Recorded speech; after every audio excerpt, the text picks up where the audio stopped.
Boa tarde, turma, tudo bem com vocês? Espero que sim. Hoje, na nossa aula de Ciências, a aula 7, vamos estudar sobre os vírus e as bactérias, tá? A professora irá dividir este vídeo em duas partes. Na primeira parte, vamos falar sobre os vírus e na segunda parte, sobre as bactérias, ok? O link completo do vídeo, a professora vai deixar descrito embaixo deste daqui.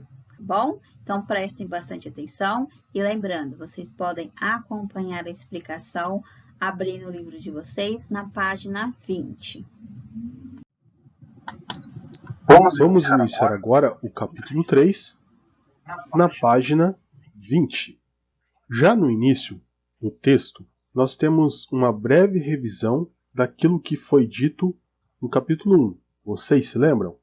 Nós vimos que, graças à invenção dos microscópios e do trabalho de vários pesquisadores utilizando esse instrumento, descobriu-se a existência de uma grande diversidade de micro-organismos, como bactérias, vírus, fungos, protozoários, entre outros. Foi isso que nós estudamos então no capítulo 1, que existem seres vivos, muito pequenos, invisíveis a olho nu, e que através da invenção do microscópio e do uso desse equipamento, foi possível conhecer melhor esses micro-organismos bem pequenos. Na sequência, o texto vai trazer então o tema deste estudo, que são os vírus.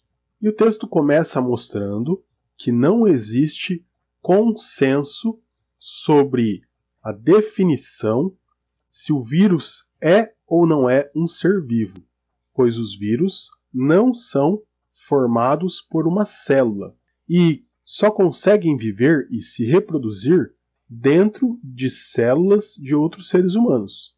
Ou seja, existe uma divergência entre os cientistas se o vírus é ou não é um ser vivo.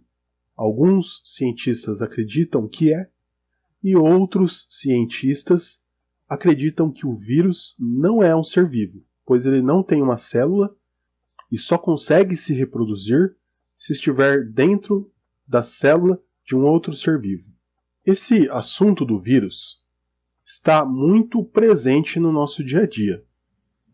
Todos os dias, por mais de um ano, nós vemos na televisão, rádio e na internet as questões relacionadas ao vírus do Covid. Esse vírus do Covid, ele tem matado muitas pessoas e, de uma maneira resumida, ele se instala na célula do pulmão e ali ele se reproduz, se multiplica, matando a célula do pulmão e impedindo que ela realize a sua função no corpo, que é a troca de gases, ou seja, respirar o oxigênio e eliminar o gás carbônico. Eu vou tentar mostrar para vocês como que é essa atuação do vírus no corpo humano através de uma ilustração.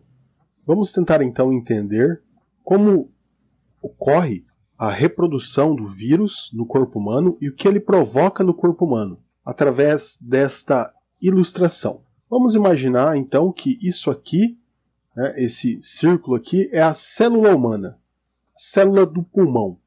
Digamos que essa célula ela é responsável pela respiração. Essa aqui. E aqui no cantinho eu desenhei também o vírus. Esse aqui é o vírus. Esse aqui é o Covid-19. O que acontece então com esse vírus aqui? Basicamente o que ele faz é entrar na célula. Ele estava fora, então agora ele está dentro da célula.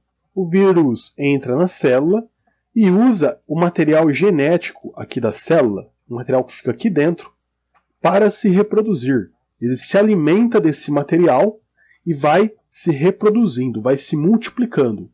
Ele entrou sozinho aqui e se multiplicou várias vezes. E conforme ele vai se multiplicando, conforme ele vai crescendo e vai tomando conta da célula, ele vai deixando essa célula doente. Ele vai matando a célula. Ele mata a célula porque ele vai se alimentando desse material que tem na célula, e a célula vai aos poucos perdendo a sua função no organismo. Que no caso aqui, estamos falando do pulmão, a função dela é fazer a respiração. E esse vírus continua se reproduzindo, até ele tomar conta da célula inteira, até ele destruir a célula. Essa célula, que é responsável pela respiração, agora está morta, não tem mais funcionalidade. Assim, o pulmão para de realizar a respiração e as pessoas vão morrendo. Mas além disso, esse vírus, que vai crescendo dentro da célula, ele vai se espalhando pelas células. Todas as células acabam recebendo aí esse vírus. Ele vai contaminando todas as partes do corpo. Esse vírus vai matando todas as células porque ele vai se instalando nelas, utilizando o seu material para se reproduzir, para se alimentar, e eliminando a função da célula. Ou seja, se o vírus entrar em todas as células do pulmão, o pulmão para de funcionar. Assim sendo, o vírus impede que essa troca gasosa seja feita e a pessoa morre. Através dessa ilustração, você pode ter uma ideia de como que funciona a reprodução do vírus e como que ele atua no nosso organismo. O texto segue mostrando que o vírus ele pode causar doenças em plantas, animais e também em nós, seres vivos.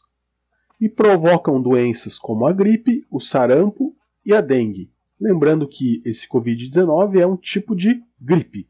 Aqui nós temos algumas imagens de alguns vírus. São imagens feitas, coloridas artificialmente. Eles não têm exatamente essa cor, mas foram ampliadas pelo microscópio. Aqui no caso o aumento é de 40.000 vezes e aqui de aumento de 6.800 vezes. Esse vírus foi aumentado, foi colorido artificialmente para que vocês consigam ter uma noção de como ele é. Continuamos o estudo aqui na página 21. O texto começa a explicar aqui que em nosso corpo existem vírus, bactérias e fungos que estão adormecidos. Esses micro-organismos invisíveis, eles já estão dentro do nosso corpo, mas eles estão em um estado de dormência. Eles são inofensivos em muitas espécies e podem até trazer benefícios, como diz aqui no texto. Então entenda que dentro do seu corpo, do meu e do seu, nesse exato momento existem vírus, fungos, bactérias que estão inativos. Eles estão lá dentro, mas eles não fazem nenhum mal para o nosso organismo. E eventualmente eles fazem mal para outros organismos que estão também dentro do nosso corpo.